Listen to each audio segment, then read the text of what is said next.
Depuis ce matin 6 heures, la ville de Figuig est l'objet d'attaques extrêmement violentes de la part de l'armée algérienne.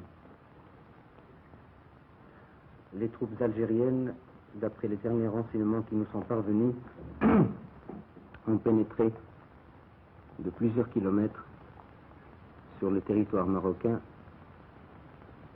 s'efforçant et réussissant à occuper les hauteurs dominant la ville de Figuig. Un bombardement extrêmement violent a eu lieu. On déplore des victimes parmi les civils et la petite garnison militaire qu'il y avait à Figuig. Car en fait, il n'y avait à Figuig qu'une compagnie de l'armée royale. Je souhaite que le nombre des victimes ne s'étende pas au-delà de ce qui est déjà constaté. Car c'est à partir de Figuig, justement, d'après tous les historiens, et même les plus mal intentionnés, que les problèmes de frontières commencent.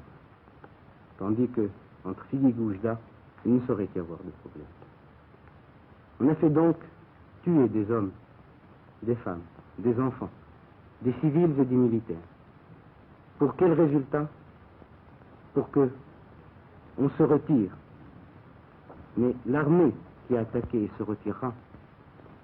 Elle ne se retirera pas seulement avec son barda sur le dos, il se retirera avec une mauvaise conscience, avec le poids d'un péché, qui est celui d'avoir fait couler le sang après la convention de Bamako et le jour d'un vendredi, jour où tous les croyants vont à la prière et jour où tous les croyants, qu'ils soient en Maroc, en Algérie, en Tunisie ou dans le Moyen-Orient, ne peuvent que remercier le ciel et remercier Dieu d'avoir mis un terme à cette effusion de sang entre frères.